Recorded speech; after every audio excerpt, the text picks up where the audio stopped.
Welcome, everyone. I'd like to call to order the October 3rd, 2024 public hearing following by regular governing board meeting with executive session. It is now 5:04. Board members present in the boardroom are Board Member Rosa Cantu, Board Member Denise Garcia, myself, Ana Linabetia, and I believe we have Vice President Hernandez on the call. Yes, I am available. Thank you. Awesome. All right. On to item 2, Pledge of Allegiance by C.W. Harris Scholars that are here in person.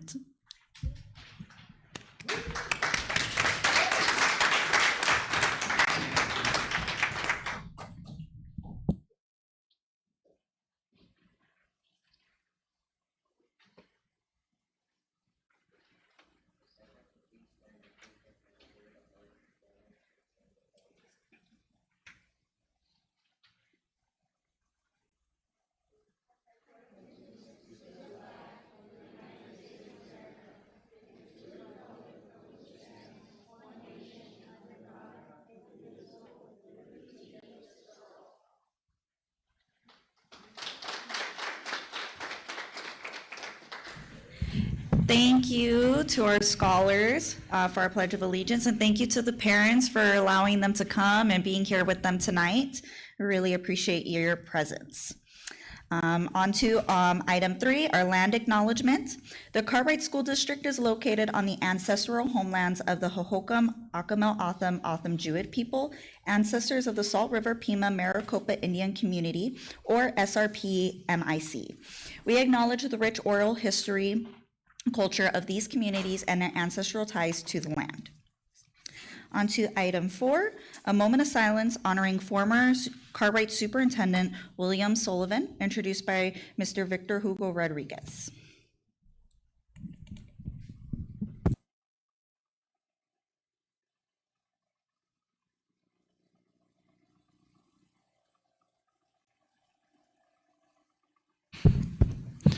Good evening, Madam President, Dr. Aguilar Lawler, governing board members, executive team, those in the audience and on YouTube. I would like to take a moment to honor the memory of former Superintendent William Sullivan, who passed away on September 18. Mr. Sullivan dedicated his career to education, serving as a principal at Tomahawk and as an assistant principal for educational services before becoming superintendent from 1997 to 2000. His contributions have left a lasting impact on our community. So please join me in a moment of silence to reflect on his life and legacy.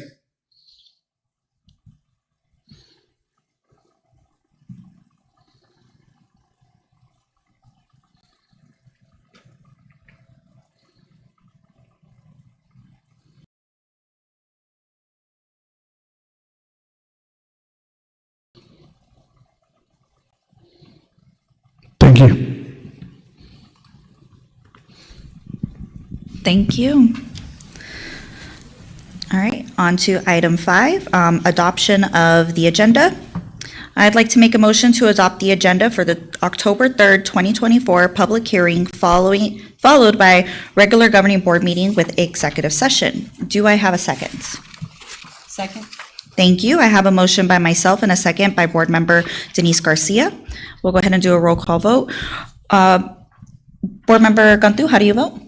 I vote aye. Thank you. Board member Garcia, how do you vote? I vote aye. Thank you. Vice President Hernandez, how do you vote? I vote aye. Thank you. I vote aye as well, and the motion carries. On to item 6, the Cartwright School District Award of Excellence to Steve Schumacher, am I pronouncing this right? Schumacher, sorry. Presented by Mr. Victor Rodriguez.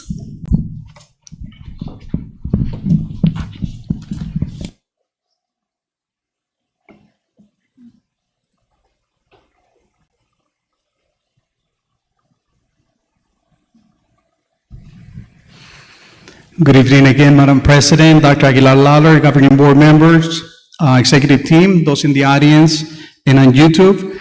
Today we celebrate an exceptional individual whose dedication and passion have really impacted our community at the Cartwright Heritage House.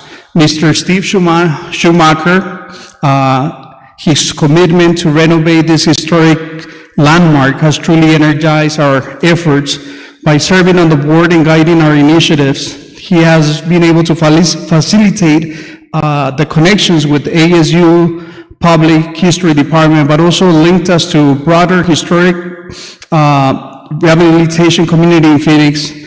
His ideas have propelled us to move forward in the planning, preservation, and funding, ensuring that the Cartwright Heritage House remains a vibrant part of this community.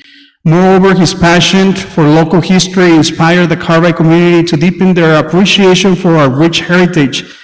As an alumnus of the Hospitality Elementary and former resident of the Maryville community, his commitment to our city's history has motivated our educators to enhance their social science instruction, particularly in third grade. His role also in the AZ Studies Book Project showcased his expertise and provided our scholars with a unique opportunity to amplify their voices through a partnership with the great AZ Puppet Theater. Today, we honor Steve Shoemaker with the Award of Excellence for his remarkable contributions to this community and to the school district. Congratulations, Mr. Shoemaker. Your dedication is truly inspiring, and we're grateful for everything that you have done for our community. Congratulations.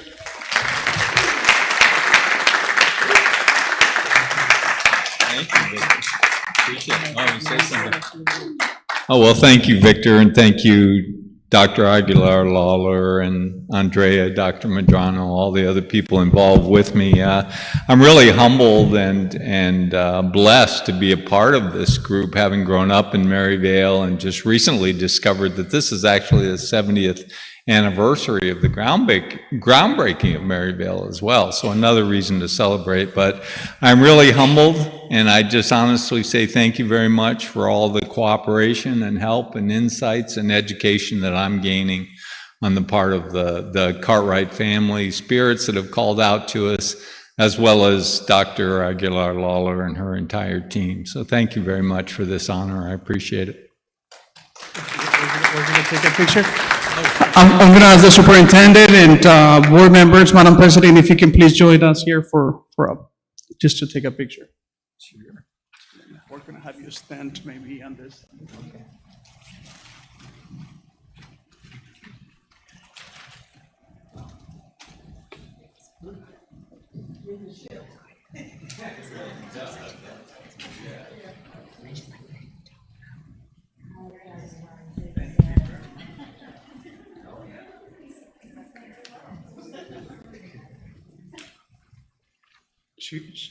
You also went to hospitality?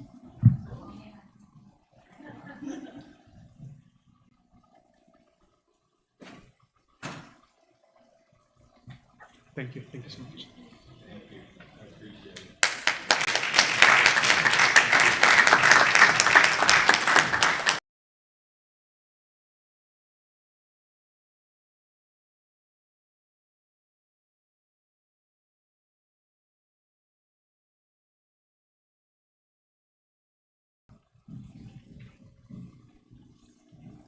All right. All right, on to item D, call to the public. We do have one, besides this one, Linda, do we have any others? Just this one? Okay. All right, so consideration and possible discussion of comments and complaints from the public. The governing board will not take any legal action on matters raised during this portion of the meeting unless the comments and complaints pertain to items included on the agenda. The governing board president will set applicable time limits based on the number of public comments received. Up to 3 minutes time limit is set, and all are asked to adhere to this limit. The governing board may direct staff to study matters raised by the public or to reschedule these matters for future consideration, discussion, and possible action at a later date. Our one call to the public, Ms. Alyssa Sylvia Gilbert. Hi, thank you for having me, Madam President, Executive Team, Governing Board members. I'd like to introduce my student council. They have a special request for you.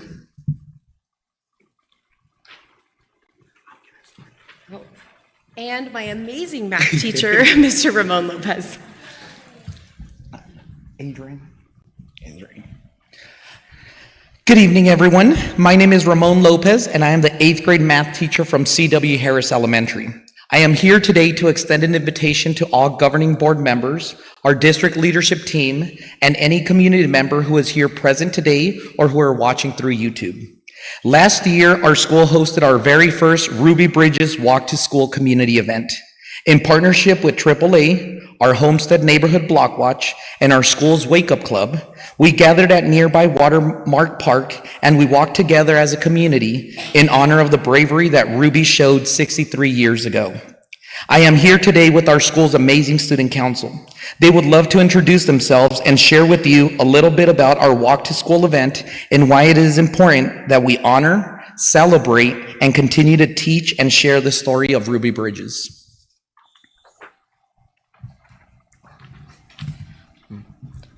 My name is Adrian Esbar, and I'm an 8th grader.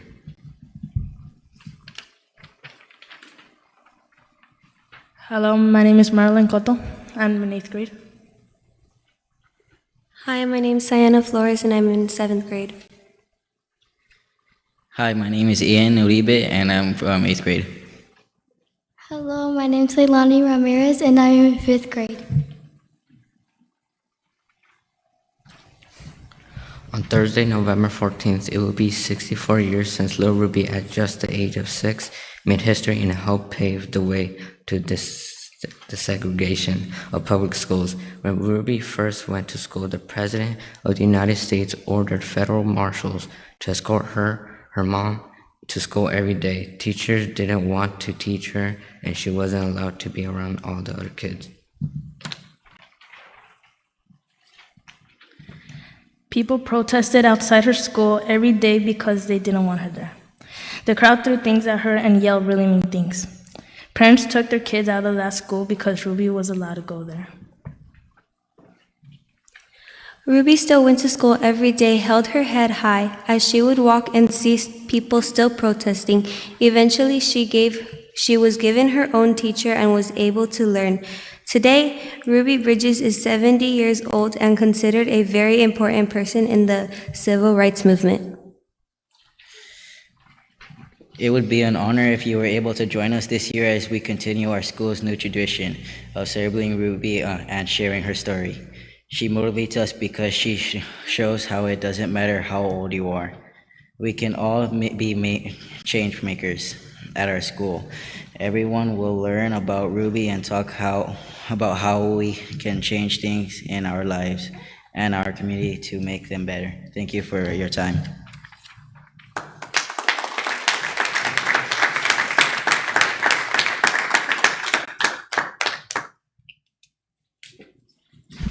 Thank you. Again, I just want to thank you all for coming here tonight and for your parents for being here. And thank you for the invitation. Madam President, may I please? I want to thank the parents, Harris parents and the principal for being here today and trying to do such a great impact in our community. Over 30 years ago, that's where I started my work at this district as a volunteer in the kindergarten class for my son. He's now grown up, over 40 years. But that experience will last in our heart forever. And that's what I have served in this district for over 20 years. With great pride, with great honor to serve this great future. I just wanted to tell you that we need to fill some chairs here. So parents, be aware that we need parents to advocate for their children. I'm on my way out, so be present. And being present in the life of your children, it does make a difference because I am a very, very proud mother of those 2 kids that went to Harris over 30 years ago. Thank you. Okay. On to item E, public hearing, the 2023-2024 Bond and Override Report, presented by Ms. Victoria Farrar.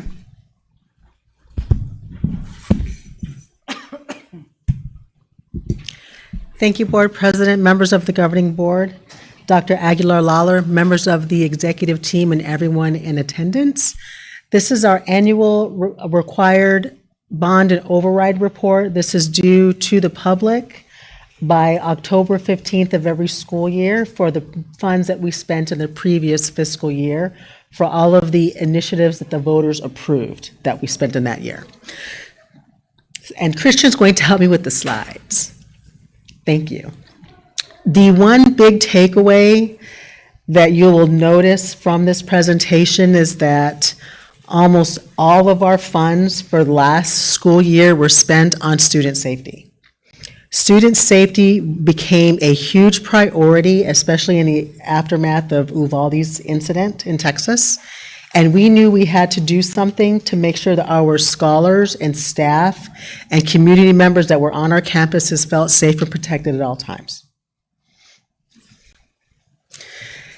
This is a breakdown of the funds as they were spent by school and by type of activity. The most money that we spent was $6.3 million in the category of privacy, fencing, and screening. Now, I know that as you walk or drive around or walk around our community and look at our campuses, you will notice the privacy screening along the fence lines. That is to make sure that our students are shielded should there be an incident, that they're not visible. The next big expenses were things that we had approved the prior fiscal year in '23, but we didn't complete until last school year. And those were the field improvements at Borman and Desert Sands and the administration building at Borman. In total, we spent $12.8 million. The majority of this in privacy, fencing and screening, intercom upgrades, and security cameras. And you will see the breakdown by school of how much we spent in those categories. And I also want to give a huge shout out and thank you to Amanda Brannon for helping us write some grants, because there were some intercom upgrades and security cameras that we were able to get funded outside of the bond, but that helped us with this safety initiative.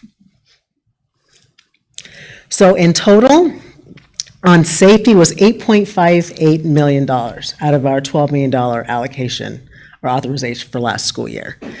As I stated before, fencing and screening, intercom systems, security cameras, and alarms. And we are still ongoing this year with those initiatives that we have not yet finished, so those will all be completed this fiscal year. So these are some examples of the fencing and privacy screening. Last year, we did some of the schools, but this year we made sure all the schools, I said last fiscal year, we made sure all the schools were completed. These are some basic examples of not just having the screening, but look at how pretty these fences are. They're black mesh or wrought iron. They're very aesthetic, very appealing to the eye, but they meet the needs of privacy. The driveway loop at Castro Middle School, we know from history that when the schools here were built, they were built as walking schools. So majority of the parents and the students went to school and from home via walking. Now we have a lot of families that drop off their students in the vehicles, so we wanted to make sure that we created a safe ingress and egress that students and parents and the buses could use, so we didn't congest the roadways, and that there was safety transporting and walking back and forth from the parking lot to the school sites. So this is an image of Manuel Pena's driveway loop. We did Pena and Castro last year. And this is the Frank Borman Administration Building. Completed. Yes, finally, yes, we got it done.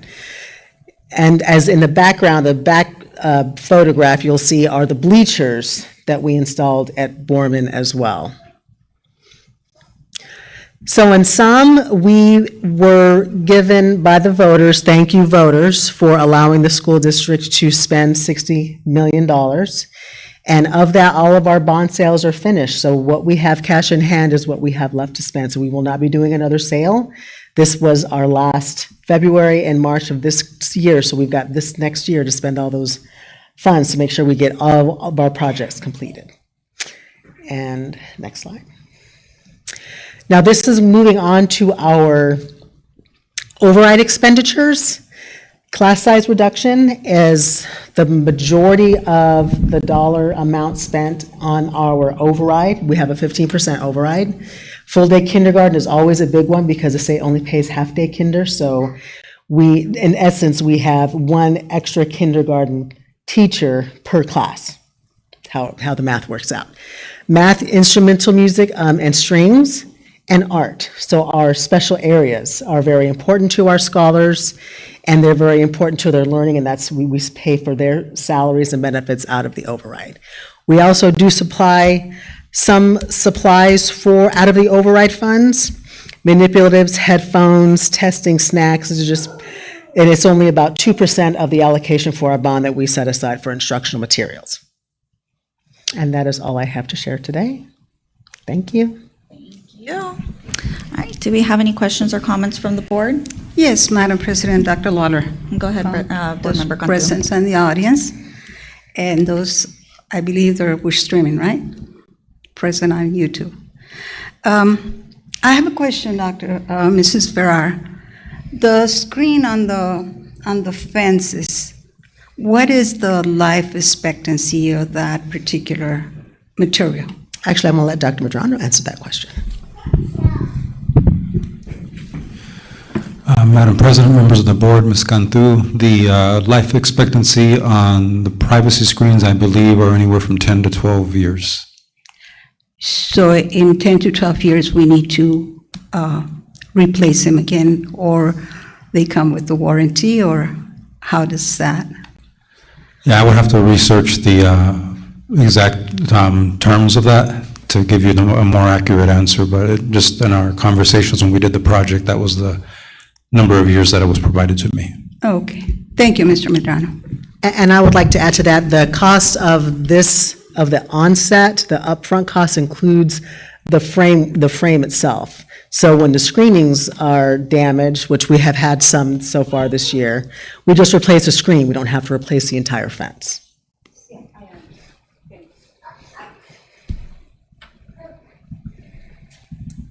Any other questions or comments from the board? I do, Madam President. Mrs. Farrar, out of the $60 million override money, we spent $275,858 in materials for the entire district? Yes, ma'am. And that's just override funds, and that's not our regular M&O allocation. This is in addition to our regular M&O. I don't have the regular M&O outside of the override included in this presentation. Okay. Well, that's where my questions was coming. So can you elaborate again in the class size reduction? There was $13,502.38. You said it reduced class size to the entire district? From what size? What was the max that we had before we invest that money? Well, Turn that off. Thank you for the question, Mrs. Cantu. We wouldn't be able to have the music, art, STEM, that's the class size reduction, because if we had to put that into our M&O, our class sizes would be way higher. So that, for those special area teachers, is that money that we can have them, so we don't have to increase class sizes in order to have special area teachers. So art and music was implemented in order to reduce the class size. No. I apologize, I'm not going to explain. that's okay. But the end implication, if the override was not in place, our class sizes would be about 42 to 45 students in each class. So That was right my now, question. our standard is 33 students in 4th through 8th grade. So imagine having an extra 10 children, 10 scholars in every general education classroom in order to support the special area teachers. That was my question. I wanted to hear the amount, what was the size before versus If the now override after? went away, we would be up to about 45, 46, 47 students per classroom. It's a lot. Thank you very much. Yes, ma'am. Questions, Board Member Cantu? Yes, thank you. Can you turn off your mic, please? Yeah. Board Member, or Vice President Hernandez, did you have a question? Or comment? No, thank you. No Oh, okay. question. Okay. Any other questions or comments from the board? Okay. Sorry, I lost my place. All right. On to item 2, consideration and possible discussion of comments from the public concerning the bond and override report for 2023-2024. Ms. Linda, are there any call to the public concerning the bond? No? All right. We can move on to number 3, adjournment of public hearing. It is now 5:30, and we are adjourning this section of the meeting. On to, there's nothing for item E, so on to item G, consent agenda. Our adopted rules of parliamentary procedure provide for a consent agenda listing several items of approval of the board by a single motion. Items listed under the consent agenda have gone through a thorough review and recommendation process. Documentation concerning these items has been provided to all board members and the public in advance to assure an extensive and thorough review. Items may be removed from the consent agenda and placed as an action item for further discussion at the request of any board member with a majority vote. Dr. Lawler? Thank you, Board President, members of the Governing Board, Executive Team, audience, and those viewing. The administration recommends approval of the consent agenda as presented. Thank you. I would like to make a motion to adopt the October 3rd, 2024 consent agenda as presented. Do I have a second? Second. Thank you. I have a motion by myself and a second by Board Member Garcia. We'll go ahead and do a roll call vote. Board Member Cantu, how do you vote?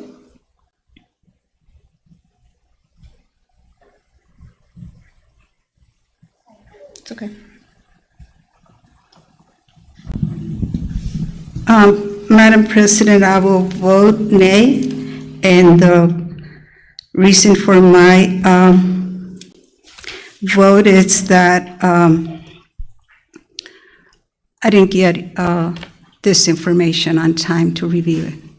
Thank you. Okay. Board Member Garcia, how do you vote? I vote aye. Thank you. Vice President Hernandez, how do you vote? I vote aye. Thank you. I vote aye as well, and the motion carries. Go ahead. I see you made it. You found us. I'd like to say congratulations to our newest administrator for payroll, Juanita Morin. Please stand so we can take your picture. Welcome to Cartwright. We're really excited because we all love getting paid.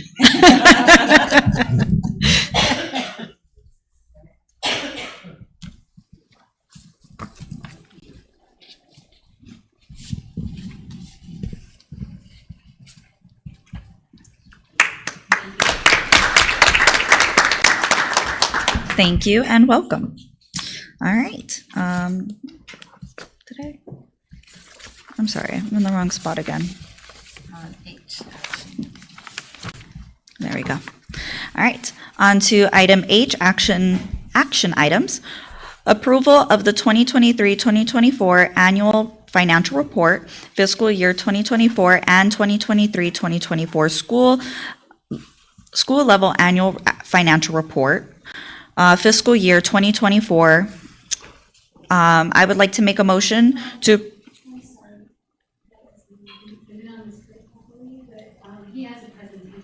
Oh. No, I love your presentations.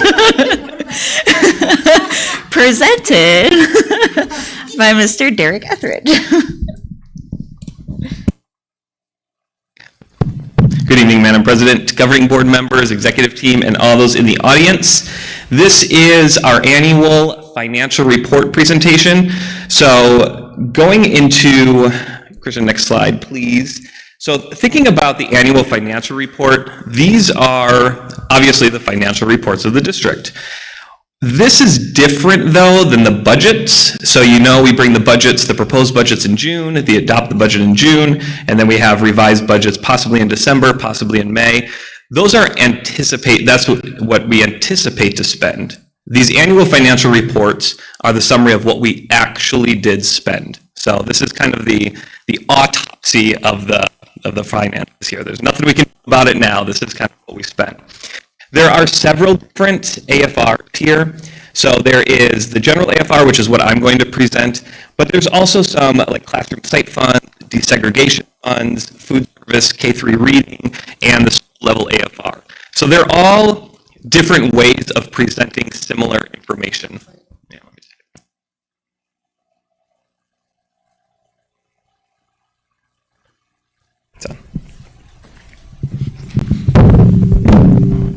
All right, perfect. Maybe not. Not quite. Okay, so getting into the actual financial report now, we're going to take a look through the different pages of the annual financial report. You guys know me, I've presented multiple times, and multiple times I've said time and time again, these are taxpayer dollars. These are public funds, and the public has a right to know where all the funding is going. And so I know that this is a really comprehensive document that's oftentimes challenging to read for myself, even as a finance guy, as I go through the numbers. And so I was trying to make these reports as simple for both the governing board and the public to be able to look through the document and find any information that they were looking for. So instead of going through exact specific numbers, I wanted to go through how to read the document and understand the document so that you're able to then go through and identify any questions that you have or take a look at through some of the finances that we have in our district. So taking a look at page 1, these are the revenues of the district. And so there are three main types of revenues that a school district receives. The local funds, which comes mostly from the local property taxes, the state funds, which is state equalization, and then the federal government will provide some additional funds through grants. So those are the three types of revenues that we have. And so looking through the document, they identify M&O funds, capital funds, adjacent ways, bonds, debt service, and then all other funds, which is generally federal funds. So taking a look at that again, just thinking about when we talk about revenues, generally our local property taxes, obviously there are certain times that the property taxes are due, so the revenues are higher in those months. This just summarizes all of those all together. Taking a look at the next several pages, the account codes really, it's broken up by the account codes, and they have a story to tell. And on the next slide, you guys have seen these before because we've shown this a few times in the presentations. But this first one is the function codes. And these are the codes that describe the activity. So anytime you see a function code, for example, 1000, you know that's going to be dealing with instruction. So anything that deals directly with students in the classroom. Anytime you see, for example, a 2500 function code, that's central services, human resources, business office, things that are centralized at the district. When you see things like 2700 as a function code, you know you're dealing with student transportation.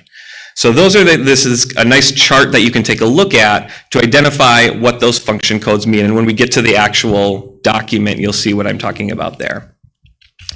The next slide that's important to understand when you're going to look at the annual financial report is the object codes. So again, similar to the function, the object code will describe what that service or material is. So thinking about anytime you see an object code of 6100, you know you're dealing with salaries. Anytime you see 6,200, you know you're dealing with benefits. Anytime you see something like 6,600, you know you're dealing with supplies. Okay, so let's take a look at what that means and how that ties together to the annual report. So if we go to the next slide here, this is obviously a small screenshot here. I've taken that red box and blown it up on the next slide. Actually, if you go to the next slide, Christian, I did that already.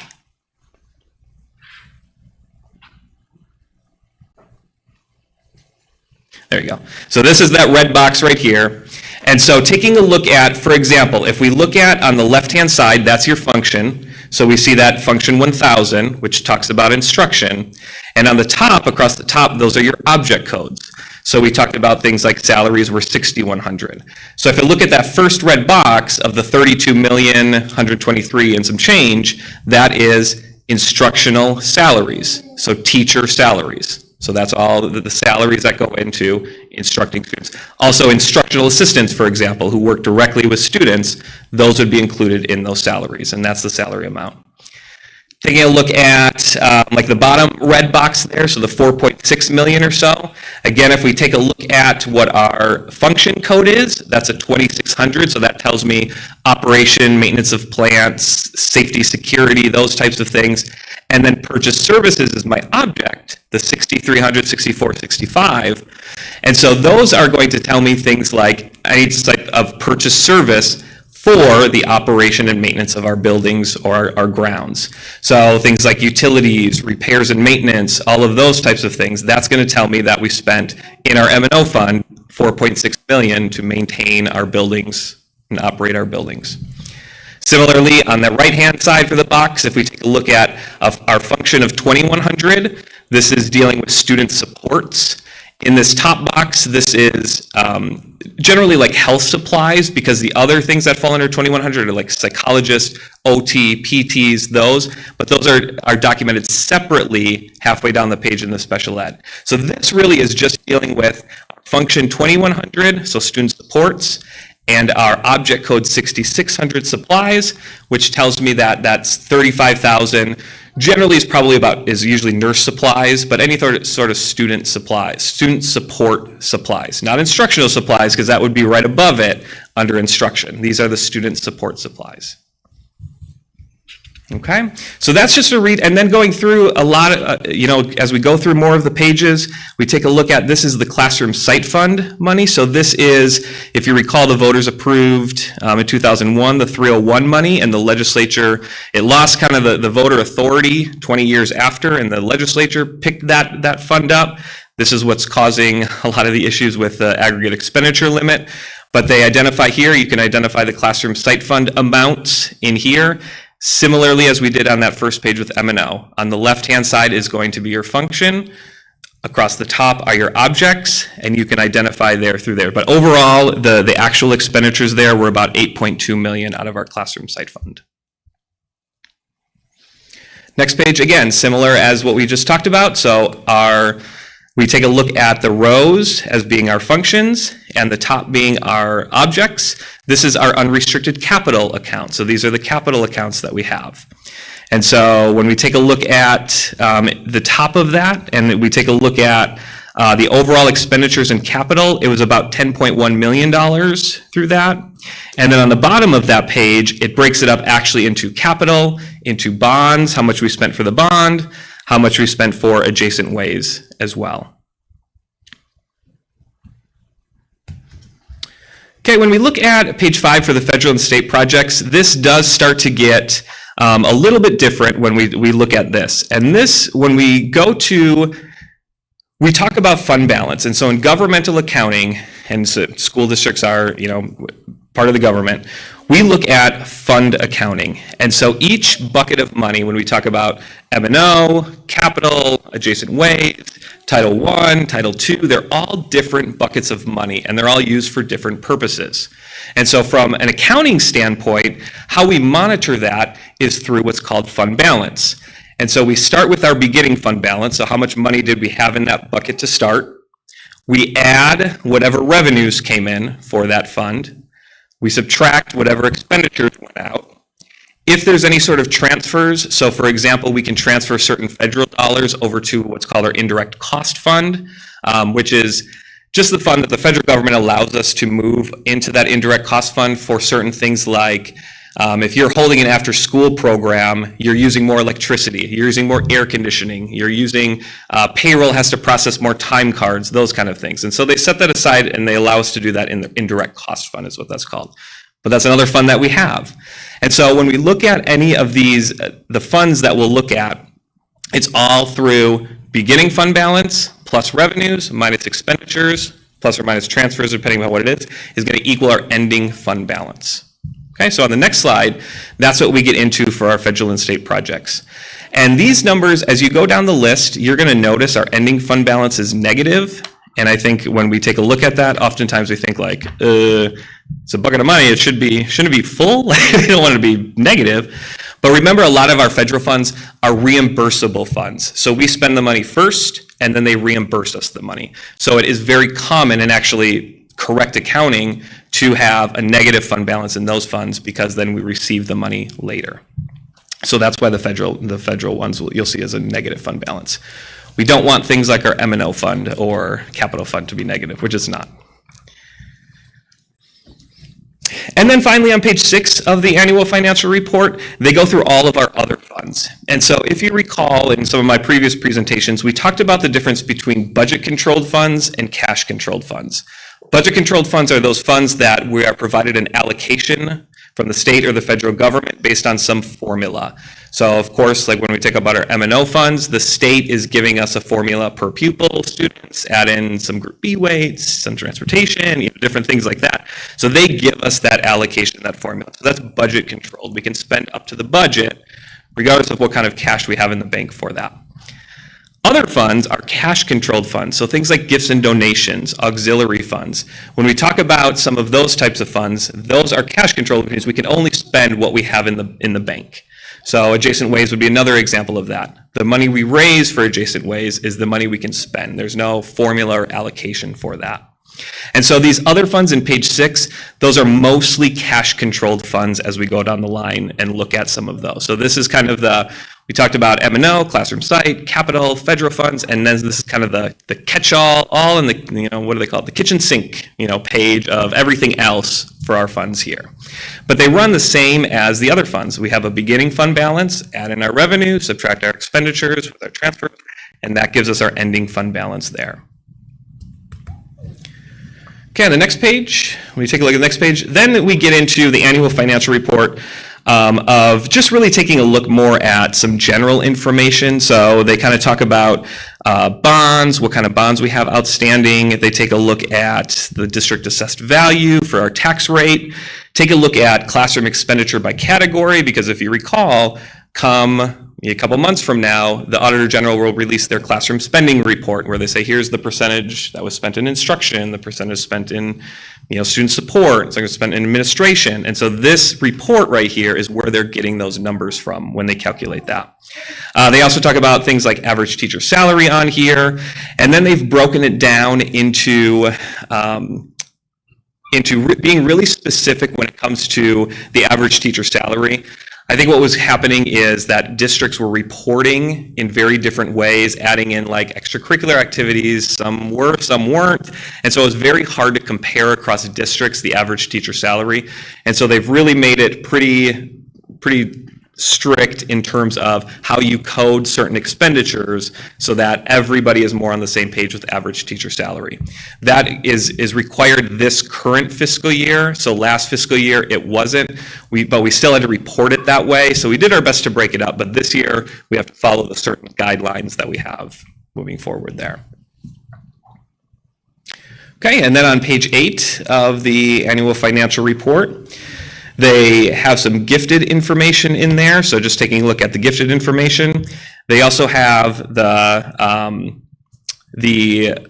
special education programs by type, because federal statute, in order to receive IDEA or federal grant funds, we have to do what's called maintenance of effort. And maintenance of effort is just saying that from one year to the next, you have to spend at least the amount that you spent out of the previous fiscal year from your state and local funds. And so this page identifies how much we spent last year compared to how much we spent this year to make sure that we've met that maintenance of effort, and we have.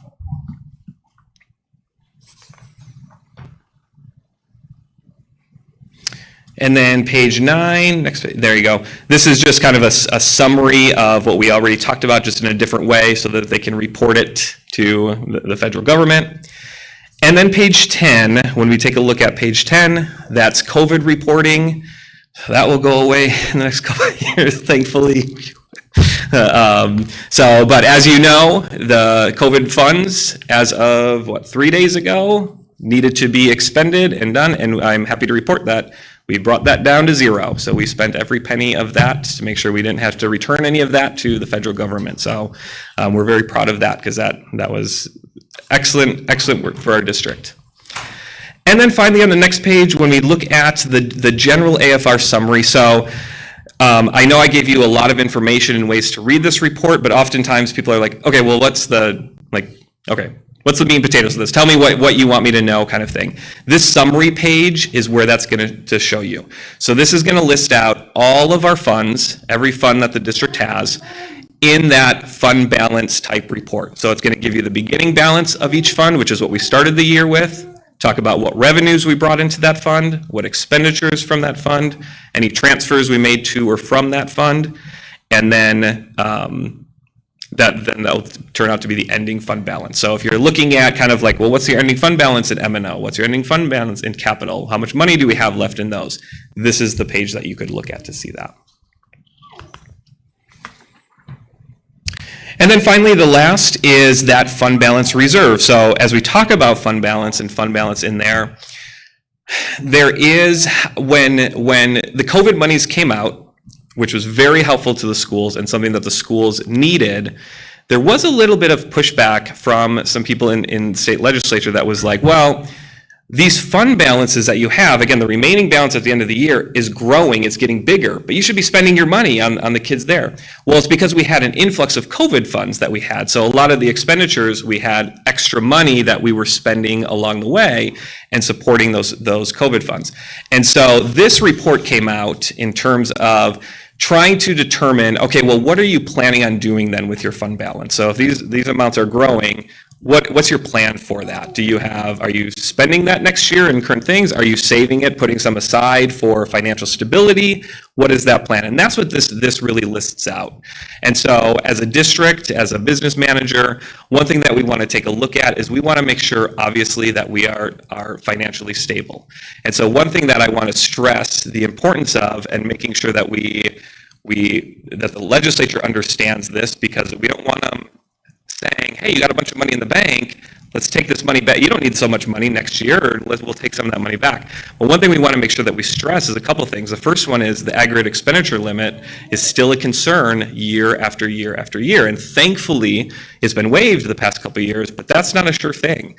And so right now, they just sent out the report. I believe we're about 14% over right now. So what that would mean is, it's waived for this year, but if it wasn't, that on April 1st, we'd have to cut our budget by 14%. So that we just saw our budget's $110 million, so $15 million, just like that. And we just talked about what happens if we lose $13 million in an override. Our class sizes go up that high. So that's one concern, and that's one reason we want to make sure that we have fund balance reserves in case that ever did happen, that we could use those fund balance reserves so we didn't have a class size of 46. So that's one reason we make sure we have some financial stability. Another reason that we make sure of is we want to make sure that as inflation is still above 2%, remember that the minimum wage is based off the inflation rate from the prior August. But the maximum amount of additional support given to schools is 2%. So if the inflation rate is 2.5% and the minimum wage goes up 2.5%, but we're only funded for 2% of that, we need some reserves in order to make sure that we're able to address that gap there. The final thing that is important to know is that for things like our capital funding, one of the reasons that it's important to have our reserves there is we just went out for bonds, and our bonding capacity is expended for the most part. We have, taxed our community, and we've received those bond funds, and there's only so much. We don't want to continue to tax our community more and more and more. And so the idea is now that we have our bond funds, that we sold our bond funds, we still are going to have capital improvement projects that we need to do. And so that's the idea of keeping capital reserves, is we can continue with some of those capital projects even when our bond funds expire. So those are kind of some reasons that, just as we think, and if we ever hear some pushback of the schools don't need the fund balance reserve, they shouldn't have reserves, that much reserves. Those are just some arguments, against that. And then, so we kind of talked about some of these pieces here already. There, and so if there's any questions that I can answer specifically, I'm happy to do that. Thank you. I love your presentations. They make so much more sense. All right, do we have any questions or comments from the board? Board Member Cantu? Yes, Madam President, members of the board, executive team, and all present. Thank you, Mr. Edrich. I think it was a very comprehensive report. I have a question. The only reason we didn't even invest the COVID fund into minimize class or into class reduction was because we could be penalized the 14%. Is that correct? We needed to save it in case. So the COVID funds, when it came to the COVID funds. That's okay, I can hear you. Okay, so when it comes to the COVID funds, we wanted to make sure, the thing about the COVID funds, it's kind of two separate issues. The COVID funds, what we wanted to be careful of is we didn't want to put things like too many positions into the COVID funds, because we knew those funds would run out at some point, September 30th of 2024. So we didn't want to have teacher salaries coming in there forever, because we knew at some point we're going to run out of that, and now we don't want to cut positions. So we did, in order to reduce class sizes during COVID, to make sure that we allowed for social distancing and things like that, as we staff to standard, and we continue to staff to standard, knowing our enrollment is declining, the COVID funds helped us stay a little bit below the standard for a period of time, knowing we wanted to keep those class sizes for health reasons, health and wellness reasons. The aggregate expenditure limit, really the COVID funds are excluded from the aggregate expenditure limit. These are more state and local funds that they look at. And it was the classroom site funds that lost the voter protections. And so it went into this called the aggregate expenditure limit, where all the school districts across the state can only spend up to that limit. Yeah. There was another question in there, but I'll save it for next time. Thank you. And Madam President, Board Member Cantu, please know, and that's kind of, again, why I want this document in public, on the board, so that people can follow along. And if they do take a look at these documents and see questions or concerns or things like that, please, the doors are always open. So if you do have, your question comes up later or something like that, please give me a call. Please stop by. I'm happy to answer. As you can see, I love talking finance and stuff, so I actually would love phone calls for people to talk about it. Thank you so much. Actually, you remind me of my question. Just for the community to understand, how much is the debt that we have through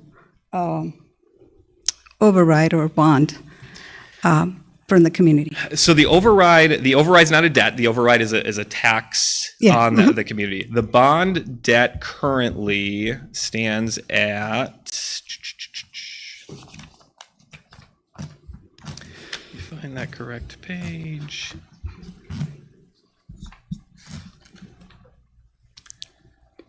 We have $67.5 million in bonds outstanding right now. Okay, that's money. With interest, that's including interest and things like That that. the community owed, Correct. and will pay out of their property taxes. taxes and That's correct. how long it will take for the community to pay for those $67 million? Madam President, Board Member Cantu, it's different bonds are sold at different time frames, but I believe 20 years? 20 years. Mhm. Okay. Thank you very much. Yes, no problem. Any other comments or questions from the board? No? All right, thank you. Thank We you. appreciate your presentation. All right, so I would like to make a motion to approve the 2023-2024 annual financial report, fiscal year 2024 and 2023-2024 school level annual financial report, fiscal year 2024. That's a lot of 2020s in there. Sorry, I was getting a little flustered. Do I have a second? Madam President, I second. Thank you. I have a motion by myself and a second by Board Member Garcia. Yes. I'm going to go ahead and do a roll call vote. Board Member Cantu, how do you vote? Thank you. Board Member Garcia, how do you vote? I vote aye. Thank you. Vice President Hernandez, how do you vote? I vote aye, Madam President. Thank you. Thank you. I vote aye as well, and the motion carries. All right, on to item 2, second reading for information and adoption regarding proposed revision of policy JJE, student fundraising. Second reading for information and adoption regarding the proposed revision for policy JJE, student funding. Revisions added language to clarify joint fundraisers between student clubs and parent clubs to allow the equitable distribution of funds, and the requirement for governing board approval ensures that all student fundraising activities are vetted to align with policies. All right. I would like to make a motion to adopt the proposed revision to policy JJE, student fundraising. Do I have a second? Second that, Madam President. Thank you. I have a motion by myself and a second by Board Member Garcia. Board Member Cantu, how do you vote?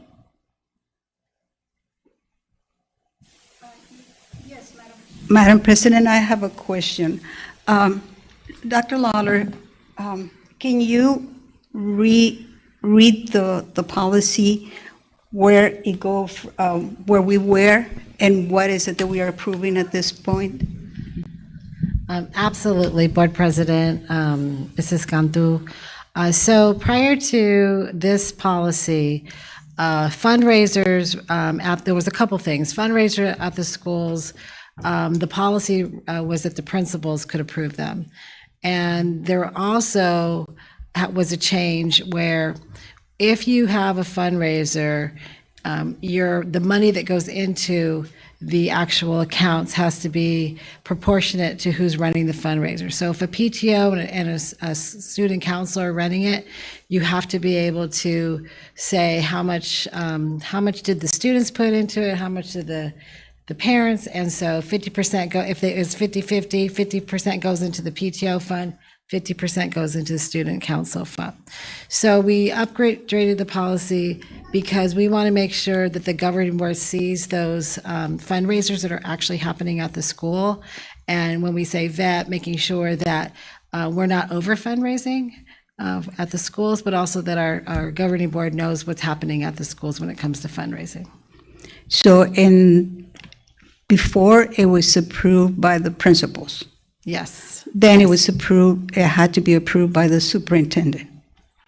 Well, the guidance is that it was the governing board gave the responsibility that the superintendent could just have the principals approve the fundraiser. So we didn't always have it. So something new, for example, there was, when parent organizations were having fundraisers, that did not come through the superintendent and the governing board because they said, well, it wasn't it wasn't a student council.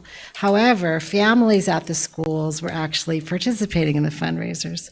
And so we had to update our policies to say, no, any fundraiser, whether it's done by the parents or the students, has to go through the governing board. So our plan, and I think we have it on there, is to have a list of the fundraisers for the governing board to look at every year. And if there's anything different that comes up, it would be added as a consent agenda item in the future. Okay, thank you. Of course. Board Member Cantu, how do you vote? Thank you. Board Member Garcia, how do you vote? I vote aye. Thank you. Vice President Hernandez, how do you vote? I vote aye. Thank you. I vote aye as well, and the motion carries. On to item J, report summary for current events. Dr. Lawler. Thank you. I have some celebrations, and actually my update's also a celebration. First, I'd like to say congratulations to Dr. Patricia Breceda. She's a teacher at Estrella Middle School, college and career prep. She was recognized with the Golden Gator Award. She was nominated by a former alumni scholar who is now a freshman at Xavier College Prep. Dr. Breceda was selected to receive this award for excellence in teaching. Congratulations, Dr. Patricia.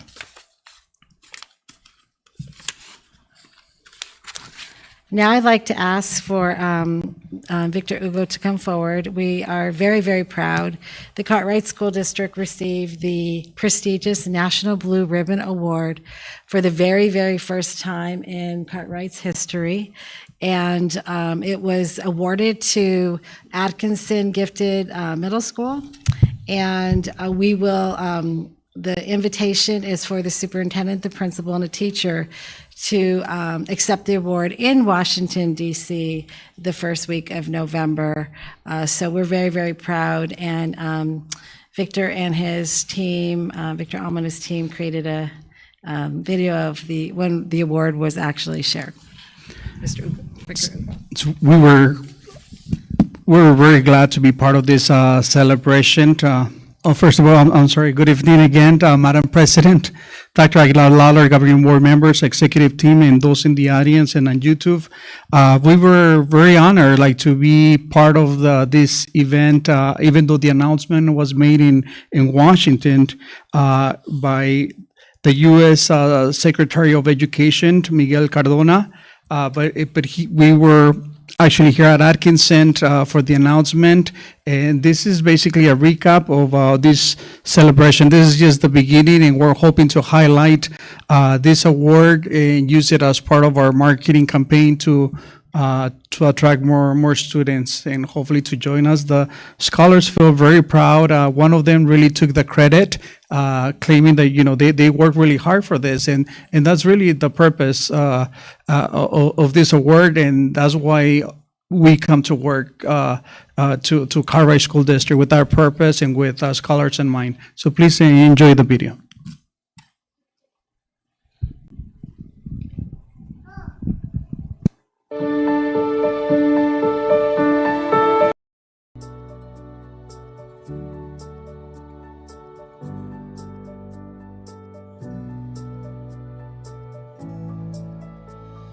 To make sure educators and educational leaders. This is the only school in the Cartwright School District that ever received a National Blue Ribbon Award. I can't even tell you with the words, they're not enough, how proud and excited I am for the Cartwright community. We've always known that our scholars are the smartest, the kindest, the most beautiful community of children that you could ever hope to serve. And now having the recognition as a National Blue Ribbon School, from what I understand, this is the first for the Cartwright School District. I could not be more proud. And it's because of being able to provide the highest quality of education for every child who walks into our doors. And this school, Atkinson Gifted Academy, has just been such a shining star, and they've worked so hard, and they continue to work so hard, and we're so very, very proud of them. And again, they represent the entire Cartwright School District. This is a huge accomplishment for us as a school and for my student body and my staff. Right before the announcement came that we were even nominated, I was kind of joking with my assistant principal that our next stop after getting an A from the state of Arizona letter grade is I wanted to go for a National Blue Ribbon, not knowing we were about to be nominated for Blue Ribbon. So from the nomination all the way till now, it has been such a humbling honor, and I'm so proud of all of the work that our students do. So this is something you can always be so proud of forever. I think it was really cool that we were one of the many schools that got picked, but this school in particular caught my eye when I was looking for middle school because of how hard this school worked to get built up to be where it is today.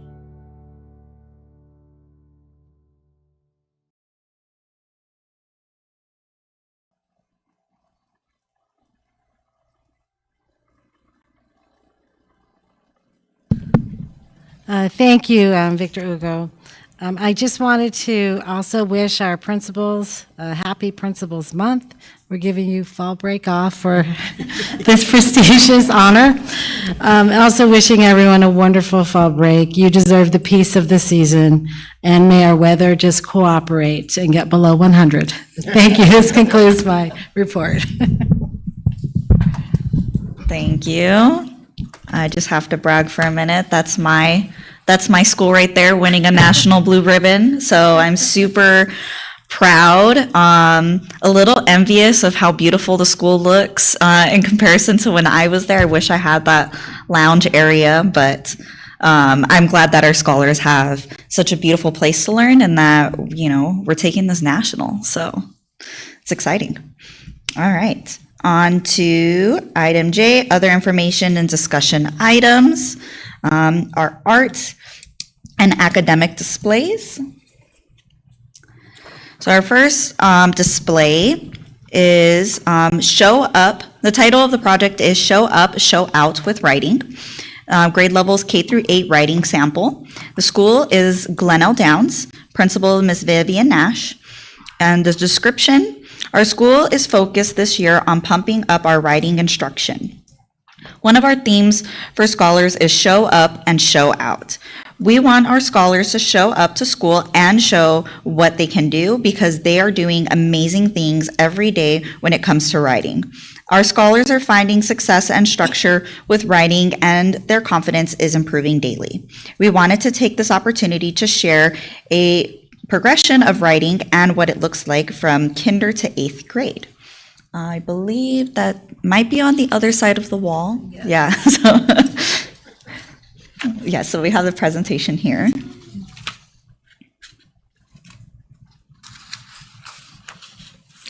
All right.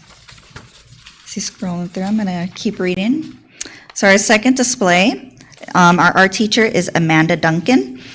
Title of the project, Zentangle World Art, grade levels 5th, 6th, 7th, and 8th. Schools Justine Spatonley and Brett Tarver. Principal is Janet Hatchett and Joy Weiss.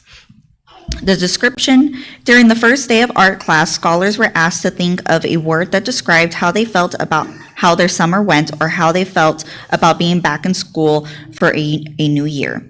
After studying the art of Zentangle patterns, scholars were asked to draw their word in the center of the page and then fill their negative space with patterns and designs.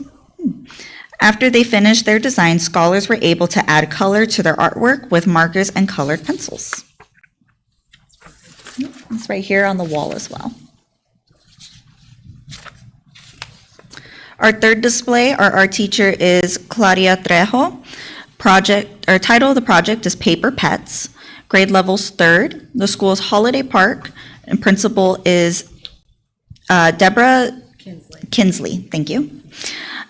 Description, the scholars created art out of paper. Each student decided if they wanted to make a puppy or a kitten. That's so cute.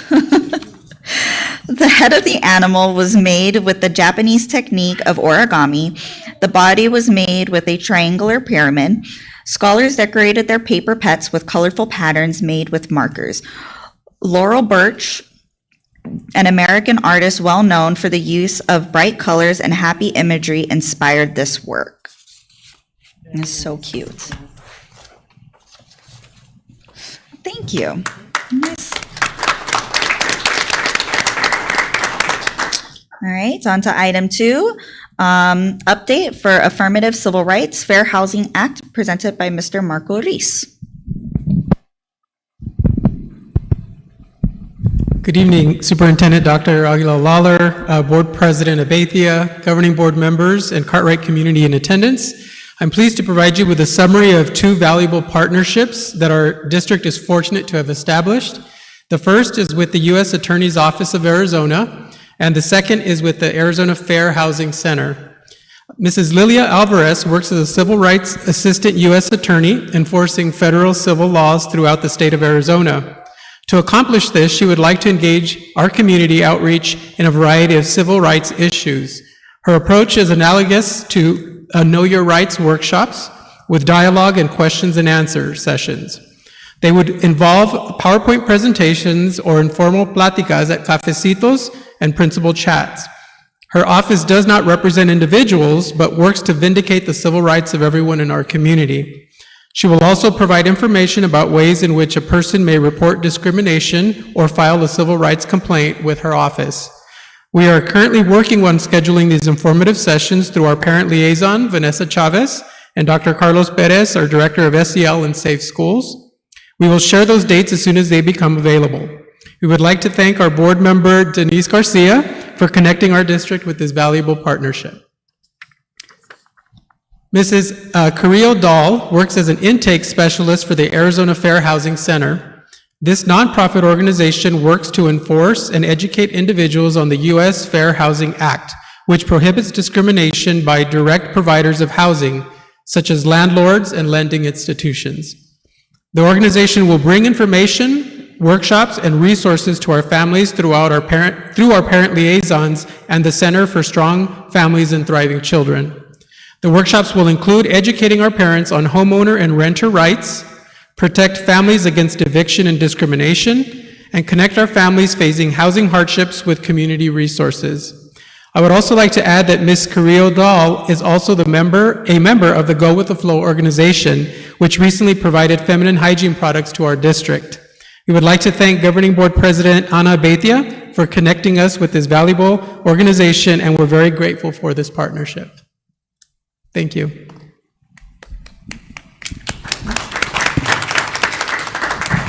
Also, thank you, Board Member Garcia, for connecting us as well. So I'm excited for this. All right, on to item 3, request for future agenda items as information discussion at a future governing board meeting. Do we have any requests from the governing board?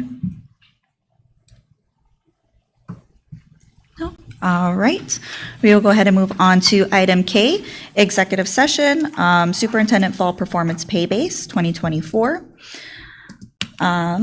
Pursuant to ARS. Excuse me, Madam President, I'm sorry to interrupt you. In the future agenda items, I had requested a report on last board meeting. I haven't heard from the. So it's in your email. We sent it to you, so you just have to check your email. We sent you the conflict of interest that you're asking about in the last correct. meeting. We sent them to you by email, so you And just have to what check. email was that? Your board email. So. Okay. It's actually from Ms. Emma Howdiggy, so she should be on the subject. Thank you. I don't have access to that, but I'll look for it. Thank you. All right. Again, on to item K, executive session, Superintendent Fall Performance Pay Base 2024. Pursuant to ARS 38. Oh. Would you have it separately? Do I have it? Oh, yeah, you have to just read the whole thing. You just. Yeah. Pursuant to ARS 38-431.03A1 for discussion, consideration of the Superintendent Fall Performance-Based Pay 2024 and Superintendent Contract/Contract Roll Terms 2025. We will go ahead. I would like to make a motion to approve to convene into executive session, which will not be open to the public pursuant to ARS 38-431 431.03A1 for discussion, consideration of the superintendent fall performance-based pay 2024 and superintendent contractual, oh my gosh, terms 2025. Do I have a second? Second. Thank you. I have a motion by myself and a second by Board Member Garcia. Board Member Cantu, how do you vote? Thank you. Board Member Garcia, how do you vote? I vote aye. Thank you. Vice President Hernandez, how do you vote? I vote aye. Thank you. Thank you. I vote aye as well, and the motion carries, and we will go ahead and move into executive session.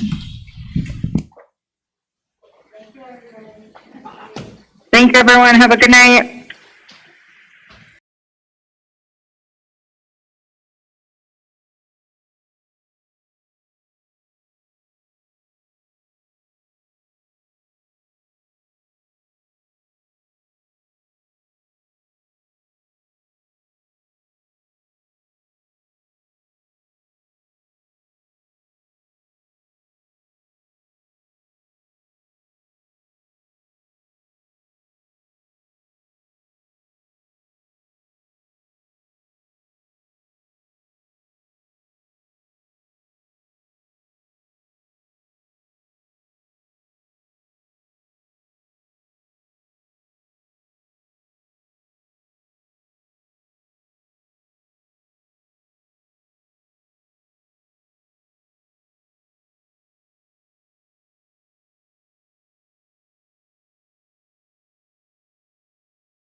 Is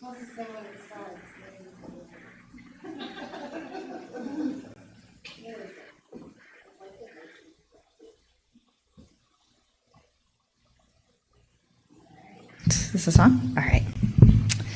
All right, welcome back, everybody. We are resuming into regular meeting. For the record, Board Member Cantu left executive session at 7:33. So resumption of regular board meeting. It is now 7:59. On to item 2, approval of the fall 2024 superintendent performance-based pay.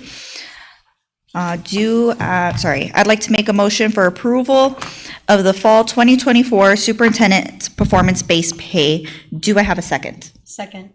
I have a motion by myself and a second by Board Member Garcia. We'll go ahead and do a roll call vote. Vice President Hernandez, how do you vote? I vote aye, thank you. Thank you. Board Member Garcia, how do you vote? I vote aye. I vote aye as well, and the motion carries. On to item 3. Possible action and approval of the superintendent contractual terms for 2025. I would like to make a motion I would like to make a motion. I would like to make a motion to approve the governing board, for the governing board to approve acceptance of the resignation of Superintendent Dr. Leanne Aguilar-Lawler, effective June 30th, 2025, at the end of the current contractual agreement. Do I have a second? Second. Thank you. I have a motion by myself and a second by Board Member Garcia. Vice President Hernandez, how do you vote? I vote aye, thank you. Thank you. Board Member Garcia, how do you vote? I vote aye. I vote aye as well, and the motion carries. On to item 4. Possible action and approval of offer of contract for superintendent.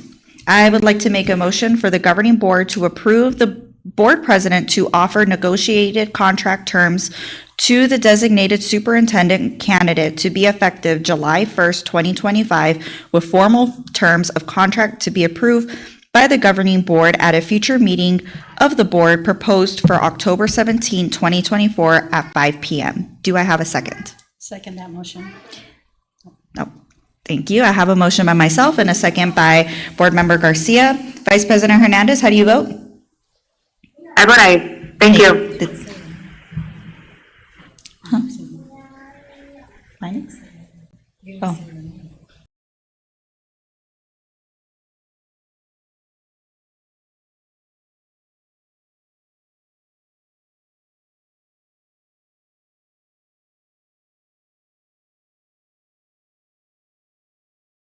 Well, let's redo that one then.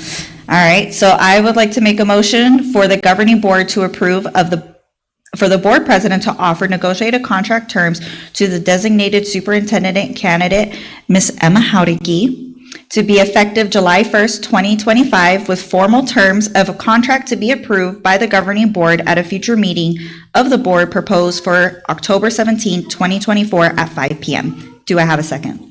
Madam President, I second that motion. Thank you. I have a motion by myself and a second by Board Member Garcia.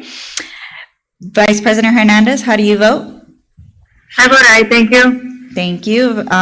Board Member Garcia, how do you vote? I vote aye. I vote aye as well, and the motion carries. Yay. Yeah.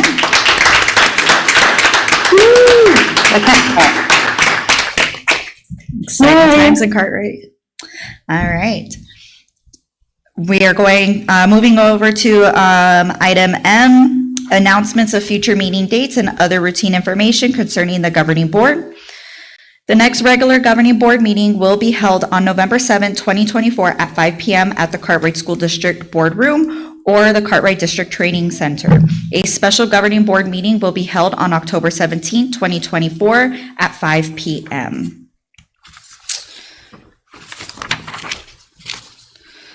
Item L? Yes. M? N. Thank you. I was like, wait a minute.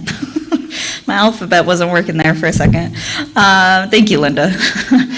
And adjournment. I would like to make a motion to adjourn the October 3rd, 2024 Governing Board meeting. Do I have a second? Second. Thank you. I have a motion by myself and a second by Board Member Denise Garcia. Vice President Hernandez, how do you vote? I vote aye. Thank you. Thank you. Board Member Garcia, how do you vote? I vote aye. Thank you. I vote aye as well, and the motion carries. It is now 8:03, and we are adjourned. Thank you.